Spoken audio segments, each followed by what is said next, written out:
ചേട്ടാ, റിപ്പോർട്ടർ ചാനലും അതുപോലെ തന്നെ അതിന്റെ മുതലാളിയായിട്ടുള്ള ആൻഡ്രോ അഗസ്റ്റിനും ഒക്കെ ബന്ധപ്പെട്ട് വളരെ നിർണായകപരമായിട്ടുള്ള ചില തീരുമാനങ്ങൾ, ചില നടപടികളൊക്കെ വരുന്നു എന്നാണ് ഞാൻ മനസ്സിലാക്കുന്നത്. അതായത് കേന്ദ്ര അന്വേഷണ ഏജൻസികൾ കൃത്യമായി ഈ കാര്യങ്ങളിൽ ഇടപെടുന്നു. ഇവരുടെ എന്തൊക്കെയാണ് ഇടപാട്, എങ്ങനെയാണ് ഇത്രയും പണം ഈ സ്റ്റേഡിയത്തിന് വേണ്ടിയിട്ട് ഇവർ ഉപയോഗിച്ചത്, ഇതിന്റെ പിന്നിൽ എന്തൊക്കെയാണ് കാര്യങ്ങൾ തുടങ്ങി സമ്പൂർണ്ണമായ ഒരു അന്വേഷണത്തിലേക്കും നടപടികളിലേക്കും എൻഫോഴ്സ്മെന്റ് ഡയറക്ടറേറ്റും മേ ബി മറ്റ് ഏജൻസികളും ഒക്കെ കടന്നേക്കുന്ന സൂചനയുണ്ട്. എന്തായാലും ED വരും എന്നുള്ള കാര്യത്തിൽ ഉറപ്പായിട്ടുണ്ട്. എന്താണ് ED ഈ കാര്യത്തിൽ ഏറ്റവും പ്രധാനമായി ചെയ്യാൻ പോകുന്ന കാര്യങ്ങൾ? നമുക്ക് കിട്ടുന്ന വിവരം എന്തൊക്കെയാണ്?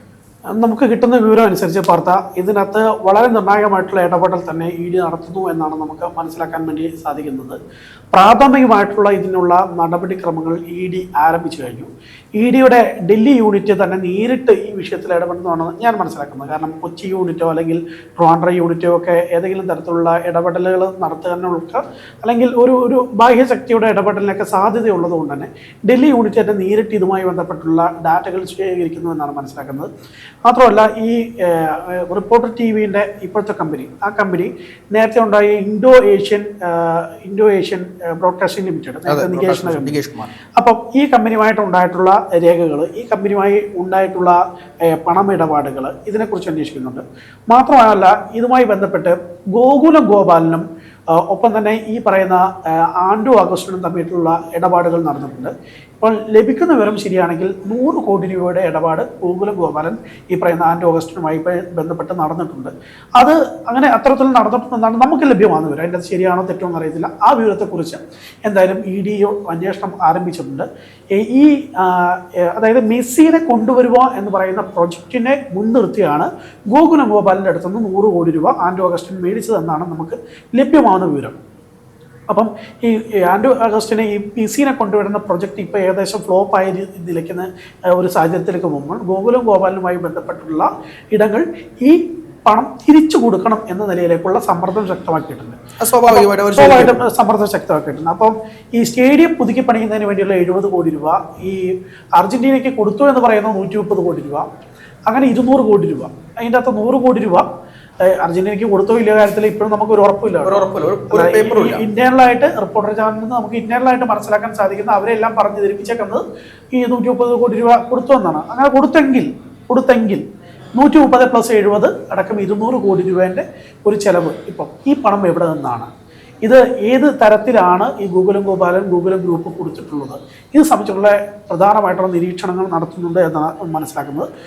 ഇതിനകത്ത് എപ്പോഴും ED ഒരു വിഷയത്തിനകത്ത് ഒരു FIR അല്ലെങ്കിൽ ഇതുമായി ബന്ധപ്പെട്ട് നേരിട്ട് കേസ് എടുക്കുന്നതിന് മുമ്പ് ഒരു പ്രൈമറി എൻക്വയറി നടത്തുക എന്നുള്ളത് EDയുടെ ഒരു ശീലമാണ്.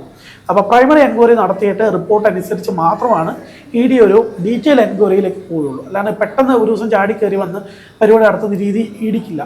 അപ്പോൾ ഈ പ്രൈമറി എൻക്വയറിൻ്റെ റിപ്പോർട്ട് ഈ മാസം തന്നെ നൽകുന്ന സാധ്യതയാണ് ഉള്ളത്. അങ്ങനെ പ്രൈമറി റിപ്പോർട്ട് നൽകുന്ന അടിസ്ഥാനത്തിൽ ഈ ആൻഡ്രോ അഗസ്റ്റിനുമായി ബന്ധപ്പെട്ടുള്ള എല്ലാ ബാങ്ക് അക്കൗണ്ടുകളും മരവിപ്പിക്കുക എന്ന നിലയിലേക്ക് ED ഏറ്റവും അടുത്ത നിമിഷം തന്നെ ഒരു നടപടിയിലേക്ക് കിടക്കുന്നു എന്നുള്ളതാണ് വിവരം ലഭ്യമാകുന്നത്. അതായത് ഇപ്പോൾ റിപ്പോർട്ടർ ചാനലിലെ ജീവനക്കാർക്ക് ശമ്പളം കൊടുക്കുന്നത് ഉൾപ്പെടെയുള്ള ആൻഡ്രോയുടെ എല്ലാ ബിസിനസ്സുകളും നടത്തുന്ന ആൻഡ്രോ സഹോദരന്മാർ എന്നറിയപ്പെടുന്ന 3 പേര്, ആൻഡ്രോ എന്ന് പറയുന്ന ക്രിമിനലിൻ്റെ അക്കൗണ്ടുകൾ ഉൾപ്പെടെ അവരുമായി ബന്ധപ്പെട്ടുള്ള എത്ര അക്കൗണ്ടുകൾ എനിക്കിപ്പോൾ കൃത്യമായിട്ട് പറയാൻ പറ്റില്ല, എങ്കിലും അതുമായി ബന്ധപ്പെട്ടിട്ടുള്ള ഒരു കൂട്ടം അക്കൗണ്ടുകൾ ഫ്രീസ് ചെയ്യുക എന്ന നിലയിലേക്കുള്ള വളരെ നിർണായകമായിട്ടുള്ള ഒരു ഘട്ടത്തിലേക്ക് ED കടക്കാൻ വേണ്ടിയിട്ട് ഒരുങ്ങുന്നു. എനിക്ക് മനസ്സിലാക്കുന്നതനുസരിച്ച് ബീഹാർ ഇലക്ഷൻ കഴിയുന്നതോടുകൂടി തന്നെ ഇതുമായി ബന്ധപ്പെട്ടുള്ള ത്വരിതമായ നടപടി EDയുടെ ഭാഗത്തുനിന്ന് ഉണ്ടാകും എന്നാണ് മനസ്സിലാക്കാൻ വേണ്ടി സാധിക്കുന്നത്. എന്തായാലും അത്തരത്തിലൊരു നടപടിയിലേക്ക് പോകുമ്പോൾ അത് ആൻഡ്രോയെ സംബന്ധിച്ചിടത്തോളം ആൻഡ്രോ കഴിഞ്ഞ ദിവസങ്ങളിൽ, അതായത് കഴിഞ്ഞ 1-2 ദിവസമായി ഭയങ്കര കോൺഫിഡൻസ് ലെവൽ കുറഞ്ഞ രീതിയിലാണ് ഓഫീസിൽ കാണപ്പെട്ടത് എന്നാണ് ആൻഡ്രോയുമായി ബന്ധപ്പെട്ടുള്ള അവിടുത്തെ ഓഫീസിലെ നമ്മുടെ സുഹൃത്തുക്കളൊക്കെ പറയുന്നത്. അപ്പം ആൻഡ്രോയ്ക്ക് മനസ്സിലായി തുടങ്ങി എവിടുന്ന് ഒരു പണി വരുന്നുണ്ട് എന്ന്. അത്തരത്തിൽ മെസ്സിനെ കൊണ്ടുവരാൻ കഴിഞ്ഞിട്ടില്ല എന്നുള്ളതും ഈ പറയുന്ന GCDയുമായിട്ട് ഒരു എഗ്രിമെൻറ്റും ഇല്ലാതെ ഈ പറയുന്ന സ്റ്റേഡിയം ഏറ്റെടുത്ത് ആ സ്റ്റേഡിയത്തിൻ്റെ ഉടമസ്ഥാവകാശം പോലും തനിക്ക് വേണം എന്ന് പറയുന്ന നിലയിലേക്ക് കാര്യങ്ങൾ കൊണ്ടുപോകുന്ന നില ആൻഡ്രോ ഉയർത്തുമ്പോൾ പിന്നെ അദ്ദേഹം ഞാൻ അങ്ങനെയൊന്നും പറഞ്ഞിട്ടേ ഇല്ലെന്ന് പറഞ്ഞ ബൈറ്റ് അവിടെ കിടപ്പുണ്ടല്ലോ. അപ്പം അത്തരം കാര്യങ്ങൾ എല്ലാം നിലനിൽക്കുന്ന സാഹചര്യത്തിൽ തന്നെ ആൻഡ്രോയ്ക്ക് ഈ പറയുന്ന പണി ചോദിച്ചു വാങ്ങിയതാണെന്നും കൂടി ഞാൻ പറയുള്ളൂ. കാരണം എന്ന് വെച്ച് കഴിഞ്ഞിട്ടുണ്ടെങ്കിൽ ഞാൻ നേരത്തെ പറഞ്ഞിട്ടുള്ളത് പോലെ തന്നെ കഴിഞ്ഞ ശനിയാഴ്ചയോ വെള്ളിയാഴ്ചയോ ഏഷ്യാനെറ്റ് കൊടുത്ത വാർത്തയ്ക്ക് മറുപടി എന്ന നിലയിൽ ഈ ഏഷ്യാനെ കൊണ്ട് വാർത്ത പിൻവലിപ്പിക്കാൻ വേണ്ടി രാജീവ് ചന്ദ്രശേഖരനെതിരായിട്ട് അദ്ദേഹം ഉൾപ്പെടാത്ത ഒരു കേസുമായി ബന്ധപ്പെട്ട് ആരോപണം ഉന്നയിക്കുകയും കുറച്ചു പേരുടെ മുന്നിലെങ്കിലും അദ്ദേഹത്തിന് സംശയത്തിന് നിഴലിൽ കൊണ്ട് നിർത്തിക്കുന്നതുമായിട്ടുള്ള സാഹചര്യം, ആ സാഹചര്യം ശരിക്കും രാജീവ് ചന്ദ്രശേഖരനെ പേഴ്സണലി ഹേർട്ട് ചെയ്തു എന്നാണ് ഞാൻ മനസ്സിലാക്കാൻ സാധിക്കുന്നത്. ഞാൻ ഇതുമായി ബന്ധപ്പെട്ട് അദ്ദേഹവുമായി ബന്ധപ്പെട്ട വൃത്തങ്ങളോടൊക്കെ സംസാരിക്കുന്ന ഘട്ടത്തിൽ അദ്ദേഹത്തിന് അത് പേഴ്സണലി ഹേർട്ട് ചെയ്തു. അതുകൊണ്ട് തന്നെ അതിന് ഏതറ്റം വരെയും പോയിട്ട് തൻ്റെ സത്യസന്ധത, തൻ്റെ ഇതിനകത്ത് ഒരു തരത്തിലും തനിക്ക് പങ്കാളിത്തം ഇല്ല എന്നുള്ളത് തെളിയിക്കാൻ വേണ്ടിയിട്ട് അദ്ദേഹം നീങ്ങും. അങ്ങനെയാണെങ്കിൽ ഇപ്പം വേണമെങ്കിൽ ഈ പറയുന്ന ആൻഡ്രൂ അഗസ്റ്റിനോ ടീമിനോ വേണമെങ്കിൽ മാപ്പ് പറഞ്ഞ് തലയുരുവാണെങ്കിൽ വലിയൊരു പണിയിൽ നിന്ന് കുറച്ചെങ്കിലും ഒന്ന് മാറിക്കിട്ടും. അല്ലെങ്കിൽ അവർ ഇപ്പോൾ പറയുന്ന പോലെ അവരുടെ കുറച്ചും കൂടി ഇത് തീവ്രമാക്കാൻ വേണ്ടിയിട്ട് പുതിയൊരു SIT ടീമിനെ ബാംഗ്ലൂരിലേക്ക് വിടുകയും അതിനെക്കുറിച്ച് കൂടുതൽ അന്വേഷണം നടത്താൻ വേണ്ടി പോകുന്നു എന്നൊക്കെയാണ് മനസ്സിലാക്കാൻ സാധിക്കുന്നത്. ഇതുമായി ബന്ധപ്പെട്ട് മറ്റൊരു സുപ്രധാനമായിട്ടുള്ള വാർത്ത കൂടി കേൾക്കുന്നുണ്ട്. ആ വാർത്ത ശരിയാണെങ്കിൽ റിപ്പോർട്ടർ TVയുടെ കച്ചവടം അടപടലം തീരുമെന്നാണ് ഞാൻ മനസ്സിലാക്കുന്നത്. അതായത് കേരളത്തിലെ ഒരു മാധ്യമ സംവിധാനങ്ങളോട് ഒരു തരത്തിലും അകൽച്ച ഉണ്ടാക്കരുത്, അല്ലെങ്കിൽ ഒരു കോൺഫ്ലിക്റ്റ് മൂഡിലേക്ക് പോകരുത് എന്നാണ് BJPയുടെ നാഷണൽ ജനറൽ സെക്രട്ടറി ആയിട്ടുള്ള BL സന്തോഷ് ഉൾപ്പെടെയുള്ള ആളുകൾ കേരളത്തിലെ നേതൃത്വത്തിനോട് പറഞ്ഞിട്ടുള്ളത്.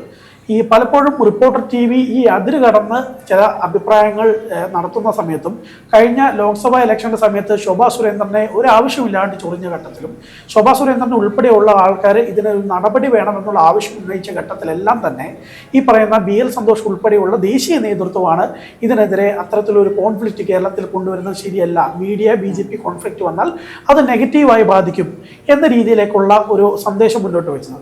ഈ പറയുന്ന BL സന്തോഷിനെതിരെ എന്തോ ഒരു ബിഗ് ബ്രേക്കിംഗ് അടിക്കാനുള്ള പരിപാടിയിലേക്കാണ് ഇപ്പോൾ റിപ്പോർട്ടർ TV പോകുന്നതെന്നാണ് ഞാൻ മനസ്സിലാക്കുന്നത്. കാരണം ഇതിന്റെ ഭാഗമായിട്ട് ബാംഗ്ലൂർ പോയിട്ട് ഏതോ ഒരു വ്യാജ വാർത്ത, ഈ പറയുന്ന ജഗദീഷ് എന്ന് പറയുന്ന ഈ വ്യാജ ഡിഗ്രി ഉണ്ടെന്ന് ആരോപിക്കപ്പെടുന്ന അഡ്വക്കേറ്റിനെ മുൻനിർത്തിക്കൊണ്ട് തന്നെ എന്തോ ഒരു വാർത്ത അവിടെ നിന്ന് തട്ടിക്കൂട്ടുന്നുണ്ട് എന്ന് ഞാൻ മനസ്സിലാക്കുന്നു. അങ്ങനെ ആണെങ്കിൽ ഈ പറയുന്ന റിപ്പോർട്ടർ TV അതിനെ അടപടലം തീരുന്ന നിലയിലേക്ക് കാര്യങ്ങൾ പോകും.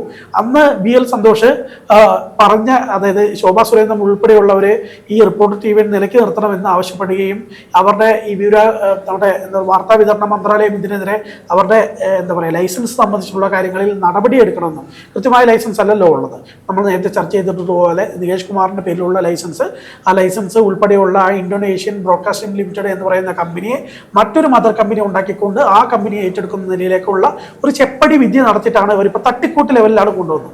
അത് കേന്ദ്ര വാർത്താ വിതരണ മന്ത്രാലയം ഒരു നിമിഷം ഒന്ന് ആലോചിച്ച് കഴിഞ്ഞാൽ ആ താഴെ വീഴുന്നതേ ഉള്ളൂ സംഭവമാണ്. അതിന് സുപ്രീം കോടതിയിൽ എത്ര തവണ പോയി കഴിഞ്ഞാലും അതിനകത്ത് വേറെ പ്രശ്നങ്ങൾ ഉണ്ടാകാനും പോകുന്നില്ല. അപ്പോൾ അങ്ങനെ ഇരിക്കുന്ന, അതായത് കയ്യാലപ്പുറത്തിരിക്കുന്ന തേങ്ങ പോലെ ഇരിക്കുന്ന ചാനലിനെ എപ്പം വേണമെങ്കിലും പൂട്ട് വീഴാവുന്ന, ഒരു ദിവസം നമ്മൾ പെട്ടെന്ന് കാണുന്ന പോലെ ദിസ് ചാനൽ ഈസ് മറ്റേ വയലേറ്റഡ് സംതിങ്, അതുകൊണ്ട് മറ്റേ കേന്ദ്ര വാർത്താ വിതരണ മന്ത്രാലയം ഈ മറ്റേ ടെർമിനേറ്റഡ് അല്ലെങ്കിൽ ഫ്യൂസ് ചെയ്തു എന്ന രീതിയിലേക്ക് വരുന്ന ഒരു മെസ്സേജ് നമ്മൾ റിപ്പോർട്ടർ TVയെ കാണുന്നതിൽ അധിക വിദൂരത്തേക്ക് നമ്മൾ പോകേണ്ടതില്ല. പരമാവധി 2 മാസം. എനിക്ക് മനസ്സിലാക്കുന്ന അനുസരിച്ചാണെങ്കിൽ ന്യൂ ഇയർ ആഘോഷങ്ങൾ കൊച്ചിയിൽ നടക്കുന്ന സമയത്ത് കൊച്ചിയിലെ മട്ടാഞ്ചേരിയിലും ഫോർട്ട് കൊച്ചിയിലെ പാപ്പാഞ്ചിയൊക്കെ അടുത്തേക്കുന്ന ദൃശ്യങ്ങൾ നമുക്ക് മിക്കവാറും റിപ്പോർട്ടർ TVയിൽ ഇരുന്ന് കാണാനുള്ള സാധ്യത ജനങ്ങൾക്കുണ്ടാകാൻ ഇല്ല എന്ന് തന്നെയാണ്. അല്ലെങ്കിൽ അതിനു മുമ്പായിട്ട് റിപ്പോർട്ടർ TVയുമായി ബന്ധപ്പെട്ടിട്ടുള്ള ചില ഉന്നത ദുബായ് കേന്ദ്രീകരിച്ചിരിക്കുന്ന വ്യവസായികൾ എപ്പോഴും ഇദ്ദേഹത്തിന്റെ എല്ലാ കാര്യങ്ങൾക്കും കൂട്ടുനിൽക്കുന്ന ഉന്നതനായ വ്യവസായി വഴി മോദിയുടെ ഓഫീസിലോ അല്ലെങ്കിൽ അമിത്ഷാജിയുടെ ഓഫീസിലോ മറ്റേതെങ്കിലും ഓഫീസിൽ പോയി ആ വ്യവസായി വഴി, ആരവിടെ വ്യവസായം എന്ന് മനസ്സിലായല്ലോ, ആ വ്യവസായി വഴി എന്തെങ്കിലും തരത്തിലുള്ള ഓപ്പറേഷൻ നടത്താൻ മാത്രമാണ് ഇതിനൊരു പിടി വീഴാതിരിക്കുന്ന സാധ്യത ഉണ്ടാവുകയുള്ളൂ. എന്തായാലും BL സന്തോഷിനെതിരെ അവർ വാർത്ത ഏതെങ്കിലും തരത്തിൽ അടിക്കാൻ പോവുകയാണെങ്കിൽ ആ വാർത്ത എത്രയും പെട്ടെന്ന് അടിക്കണം തന്നെയാണ് ഞാൻ പറയുന്നത്.